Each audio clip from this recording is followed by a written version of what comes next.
Oiê! Sejam muito bem-vindos ao nosso 11º episódio do Lealcast, esse podcast itinerante, papo de aprovado, em que eu, viajando pelo Brasil, entrevisto meus ex-alunos. Hoje é um papo de aprovado especial dentro do Lealcast, porque é a primeira aprovada que eu vou entrevistar em um curso que já virou até meme essa aprovação. Eu tava vendo hoje isso no meu Instagram. Essa aluna que eu vou entrevistar agora, essa maravilhosa da Letícia, ela passou em medicina na USP. E aí a piada hoje nos memes é: as pessoas existem, gente, que eu só ouço falar, mas eu nunca vi, eu nunca conversei, como que eu não encostei numa pessoa dessa que faz medicina na USP? Será que é real? Então, a gente tá aqui no 11º episódio para descobrir onde vivem, o que comem, né? Onde essas pessoas habitam e, principalmente, que cor de cabelo elas têm.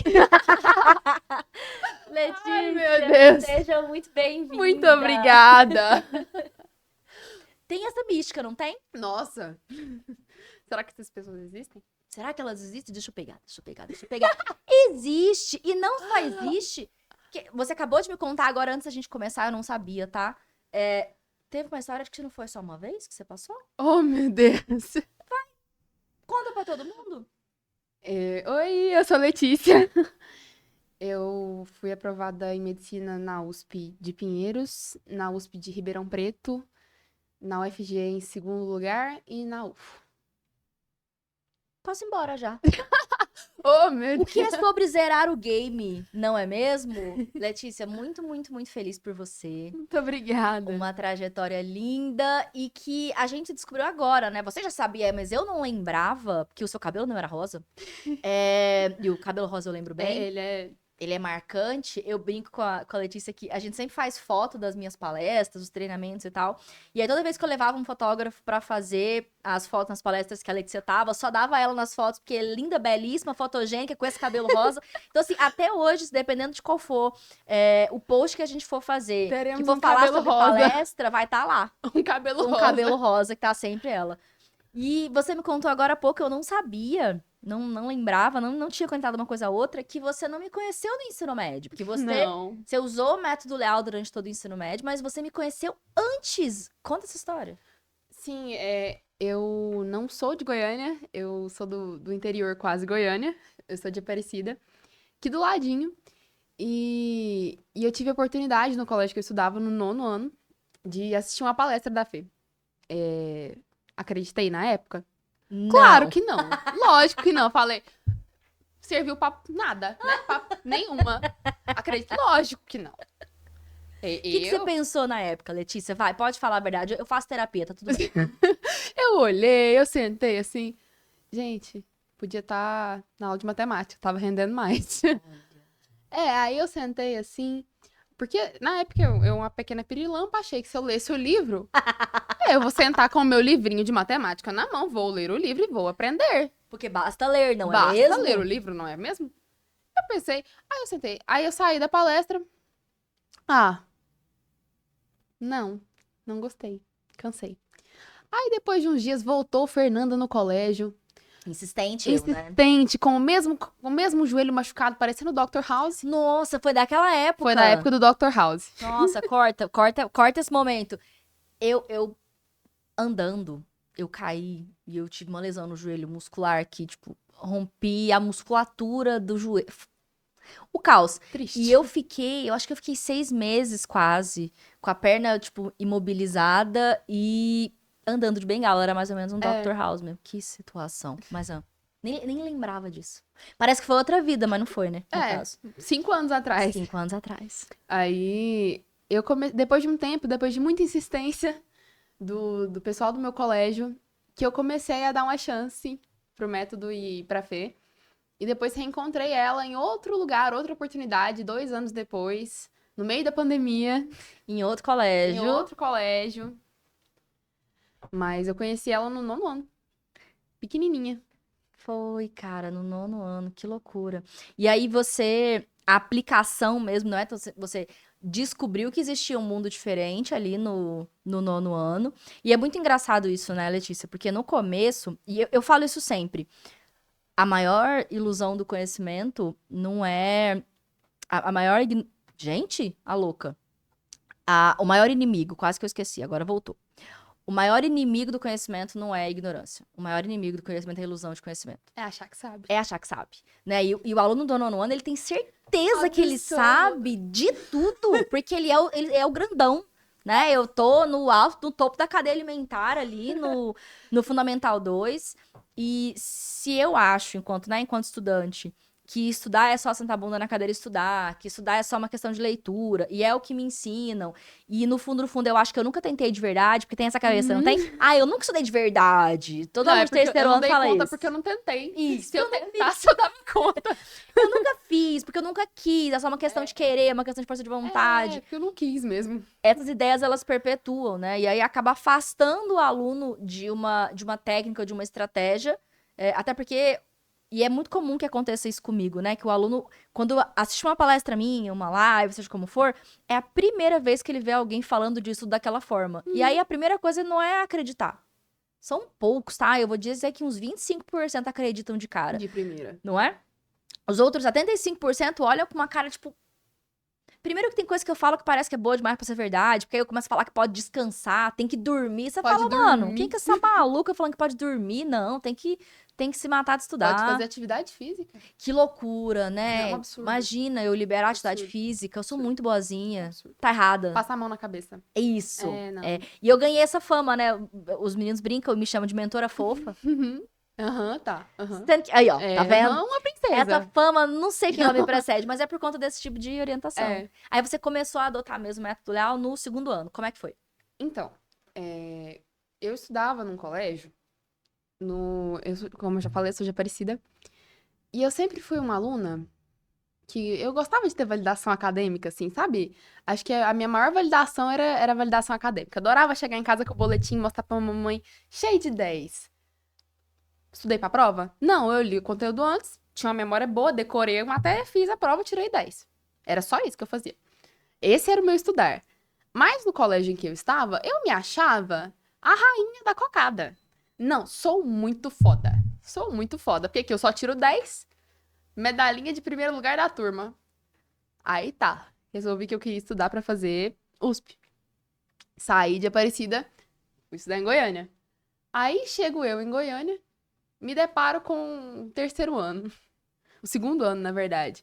Aí eu, que me achava a foda, super inteligente, cheguei na sala e percebi que eu era burra. Burra não sei, mas que tinha gente muito mais inteligente que eu tinha. Cheguei na sala e me deparo com o Iago, um ser que está sentado aqui ao meu lado. Gente, eu cheguei... Que é o próximo entrevistado, inclusive. Gente, eu cheguei na sala achando que eu era legal. Não, eu sei. Cheguei na sala, olho pro Iago. Aí eu pensei, talvez eu não saiba, né? Tanto assim. Não rolou, né? Não vai dar certo. E não era só o Iago. Tinha o Iago e tinha mais uns 10 melhor que eu. Aí eu fiquei, nossa senhora. E essas coisas abalam, não abalam? Nossa, abala o ego da gente. Em vários níveis, né, Letícia? Porque assim, quem era o primeiro da turma e deixa de ser o primeiro da turma, você meio que você precisa reconstruir toda a sua identidade em torno de quem sou eu na fila do pão, né? Você vira o primeiro da turma. Você era só aquilo. É a sua identidade, né? Aí eu descobri que eu não era mais aquilo. E isso é tão louco. O tanto que isso é doído, eu já atendi centenas de alunos que vieram de outras cidades e de outras realidades para estudar em Goiânia, que é uma cidade conhecida, né, pela performance e tudo mais, de gente que na hora dessa descoberta, vou botar entre aspas, né, mas assim, é porque a gente se chama de burro mesmo, né, que descobre que é burro, ou que não é tão bom assim, ou que tem a sua identidade remexida e desiste. Porque dói, né? Dói pra muito. caramba. Eu tive que descobrir que eu não era uma nota. Eu tive que descobrir que eu não era um boletim cheio de 10. Até porque meu boletim não era mais cheio de 10. Eu descobri que passar nas provas do colégio não me colocava na faculdade. E essa descoberta também dói. Nossa! E a família às vezes não entende. Eu descobri que às vezes uma nota vermelha no colégio significava mais avanço do que um 10. Ai, gente, podia pegar isso aqui, esse corte assim, ó. E sabe? E colocar em todas as escolas que é sobre isso.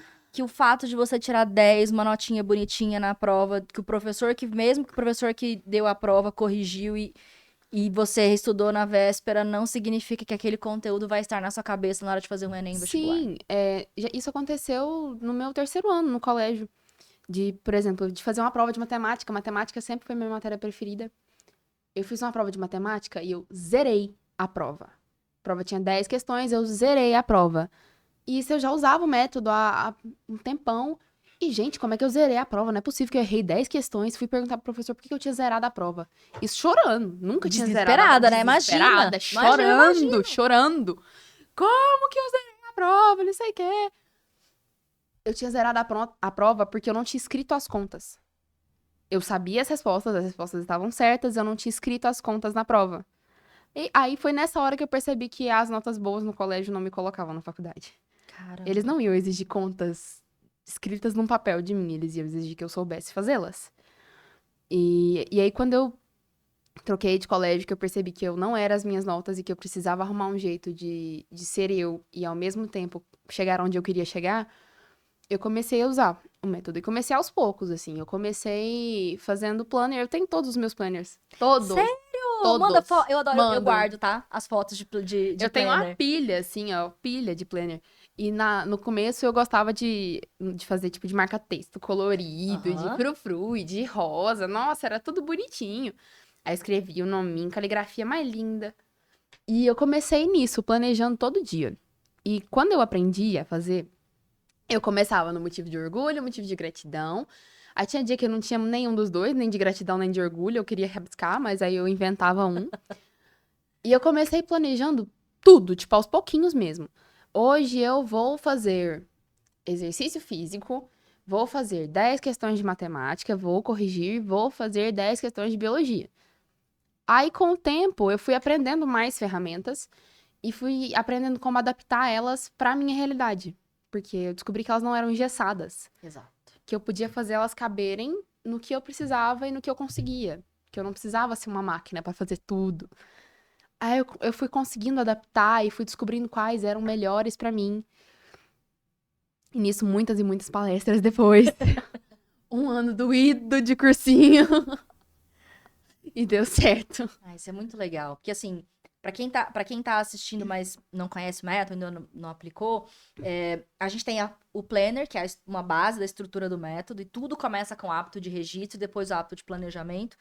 E a gente chama de planejamento invertido o primeiro, que é o diagnóstico da rotina, e o planejamento aplicado, que é isso que a Letícia está falando aqui. Que é real você chegar num nível de autoconhecimento tão absurdo que você consegue, antes de executar, definir com precisão qual matéria, quantas questões, qual o formato de resolução e o formato de correção. Para quem tá começando, vai soar meio esquisito, né? Tipo, mas como é que eu vou adivinhar quantas questões eu preciso fazer? E a minha resposta é sempre a mesma. A única pessoa que consegue chegar nessa resposta, se treinar e entender, é você. Porque um professor jamais consegue dar uma quantidade de questões para uma turma de 100 alunos e dizer que é a mesma para todo mundo. Imagina, Eu era Letícia que gosta levantava de a mãozinha. matemática. Iago, que é o nosso próximo entrevistado, também. Aí tem um outro aluno que tem muita dificuldade com matemática. Faz sentido a quantidade de questões ser a mesma? Não, Eu era a pessoa que faz. levantava a mãozinha. Quantas questões por matéria? E pra Aí fazer você- padrão, né? Eu falava, quantas questões por matéria? Tá, mas esse tanto tá bom? Aí você olhava assim, inocente, Vamos do coitada. começo, Letícia. Inocente. Porque era isso. Esse nível de autoconhecimento, ele é muito poderoso. Por quê? Porque quando você monta um planejamento e você vai cumprir, você escreve, você vai cumprir, seu nível de engajamento, seu compromisso é muito maior, seu cérebro já faz um cálculo da energia ali que vai gastar para uma atividade, porque ela tem começo, meio, fim, então faz sentido pro cérebro colocar mais energia para terminar mais rápido, para performar melhor. Se é uma rotina que eu não planejo, o cérebro não sabe para onde vai, então é como se ele ficasse guardando energia, né, para chegar até o final. Isso faz uma diferença enorme. E essa acho que é a grande sacada do método, assim, que é sobre se transformar num especialista do próprio processo de aprendizado.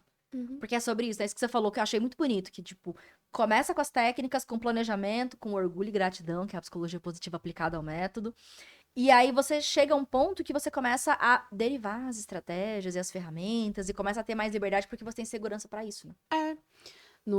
Eu sei que, assim, no começo a gente tem segurança até com quantas questões a gente faz. Ai, será que é suficiente? Eu não sabia nem que matéria que eu estudava. E no final, assim, nos meus últimos meses no cursinho, chegou um ponto de de eu saber exatamente o que eu precisava fazer num dia e conseguir aumentar sem sentir. É igual peso de academia. Eu conseguia no começo fazer 10 questões de 4 matérias, fazia 40 questões num dia e tava exausta, morta. No final do cursinho, eu conseguia fazer 100, 150, sem sentir. Porque seu corpo vai acostumando e seu cérebro vai aprendendo o que precisa ser feito. Aí você vai quase que no automático, você vai. É o que você precisa fazer e você sabe o que precisa fazer. E isso é método, né, Letícia? Porque isso é uma coisa que sempre ficou na minha cabeça.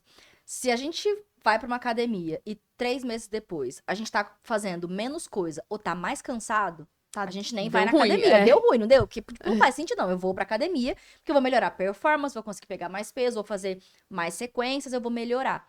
Por algum motivo, e eu ouso dizer que é por falta de ciência mesmo e falta de orientação, todo mundo acostumou que um estudante entra no cursinho ou entra no colégio pro ensino médio, enfim, e depois de alguns meses ele tá só exausto. E não só tá exausto, como ele não tá fazendo mais, ele tá fazendo menos. Não é o padrão? É. Você entra no cursinho fazendo muito, tipo, né, tentando Entra no máximo, empolgado. empolgado. Então você não tá usando um método de estudo, o seu método de estudo é a vontade de fazer acontecer, Força. a força de vontade. É o ódio. E aí, boa. Aí passa 3, 4 meses, o aluno tá derrotado e aí todo mundo acha normal. Ah, mas é normal. É normal porque esse aluno tá cansado, é normal. Não tinha que ser normal. Não era pra ser. Não é, né? Você tá aqui falando, começa fazendo pouco e chegou meses antes da prova, eu tava fazendo bem mais e dava bem. E com um sentimento de segurança que muda o jogo, não muda? Você sentir que tá no caminho certo? Eu falava pra mim mesma, assim, o final do meu terceiro ano, pra mim, foi muito difícil. Justamente por ter aquele ego inflado de... Tem que ser esse ano, tem eu que não vou ser fazer esse ano, cursinho. eu não vou fazer cursinho. E porque todos os meus amigos eram extremamente nerds. A bênção do meu amigo aqui passou no ITA no terceiro ano. Eu tive os meus amigos que foram pra USP direto no terceiro ano, teve a galera da UFG. Meus amigos eram todos muito inteligentes. Eu ficava, nossa senhora, eu sou muito burra. Nossa, é complicado esse negócio de comparação, Nossa, eu sou né? muito burra. Aí, então foi um ano muito complicado. Mas no final, no final do cursinho desse ano agora, eu tinha certeza que se não desse, eu não tinha o mínimo peso, porque eu sabia que eu tinha feito tudo. Eu tinha feito tudo que eu dava conta, tudo que meu corpo conseguia, tudo que eu sabia. Eu tinha usado tudo, eu não tinha arrependimento nenhum. Não tinha faltado nada, não tinha lacuna, não tinha buraco, porque eu fiz tudo. E isso nem era por egoísmo ou por orgulho, era por. É por orgulho próprio mesmo, orgulho da trajetória. Eu fiz tudo que eu dava conta. Então, se não desse certo esse ano, eu teria força pra ir pra mais um ano, com a certeza de que talvez eu precise descobrir mais coisas. Mas não porque eu não sei, não porque eu sou burra, mas talvez tenha faltado um pouquinho. Mas eu dei tudo que eu dava conta, tudo que meu corpo conseguiu, tudo que minha cabeça conseguiu. Eu tive orgulho. Mesmo que não desse certo, eu tive orgulho. Se desse errado, tudo bem. Que legal, eu consegui vencer mais um ano. Deu certo. Então, eu cheguei no final do cursinho com essa sensação e é muito boa. E eu tô no caminho certo. Eu tinha uma coisa comigo que eu usava durante o ano. O primeiro lugar, a pessoa que vai passar em primeiro lugar na faculdade que eu quero esse ano também não passou no ano passado. Então, a gente tá no mesmo caminho. Eu e ele não passamos. Então a gente tá tentando a mesma coisa, alguém tem que passar. Se tem vaga, tem gente que vai passar. Então é possível? E eu mantinha tanto os olhos fixos nisso que o papel de parede do meu celular foi a entrada da faculdade por muito tempo. Da USP, da Pinheiros. E isso me deixou bem. No final do ano eu tava com o coração em paz. Se não desse certo, eu tô em paz, tá tudo bem. Eu fico tão feliz de te ouvir contar isso, porque às vezes eu conto isso e pra quem ainda não passou, parece uma realidade tão distante, sabe, Letícia? Fala, não. É impossível um aluno não passar e estar em paz. É impossível. É óbvio que fica triste, gente. A gente não tá falando que fica Chora, feliz, é não, óbvio que é. chora.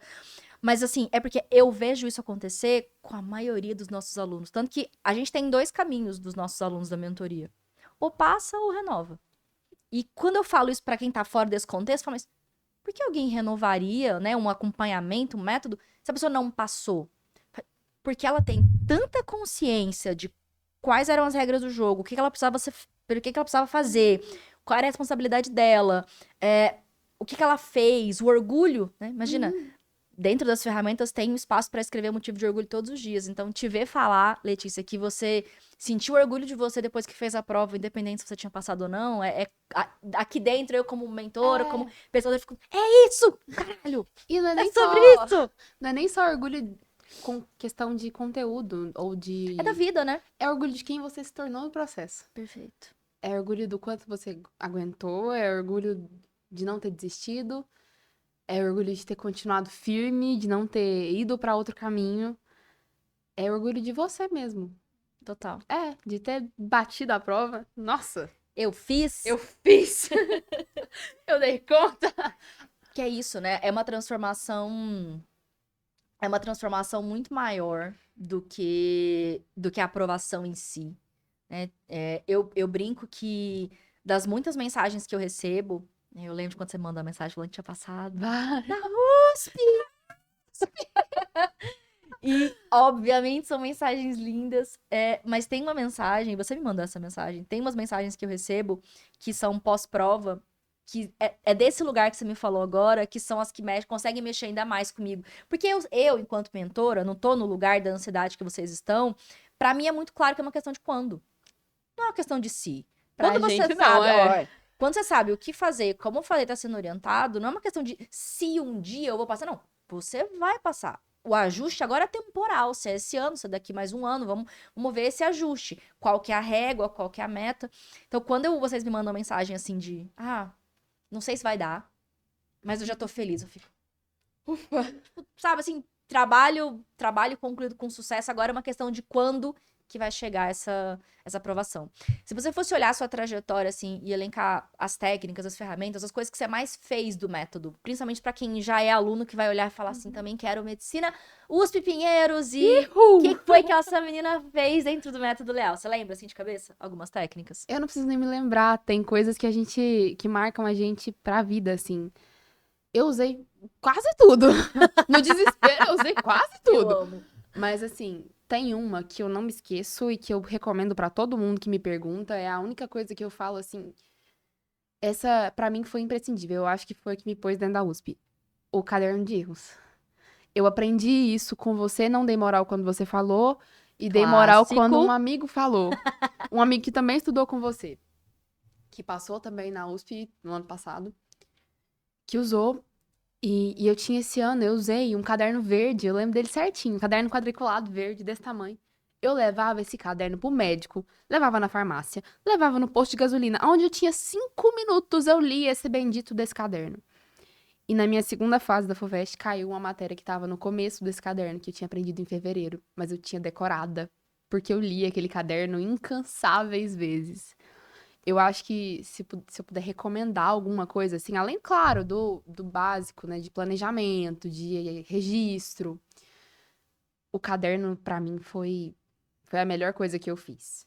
Que massa. No meu ano de cursinho, o que me colocou na faculdade foi o caderno de erros, assim. Legal. Porque, principalmente pra quem vai pra cursinho, talvez não pra quem esteja no ensino médio, quando você vai pro cursinho ou pra alguns anos de cursinho, geralmente a gente já tem uma base teórica. E ver aulas e aulas e aulas e aulas em cima de aulas ajuda um detalhe ou outro, dá uma ajustada, mas às vezes o problema não é falta de conteúdo.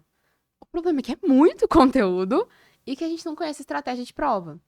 Então, o que eu mais usei foi o caderno de erros, que eu li várias e várias vezes, decorava as páginas. No final do ano ele parecia um tijolo, mas no começo dava pra ler tudo.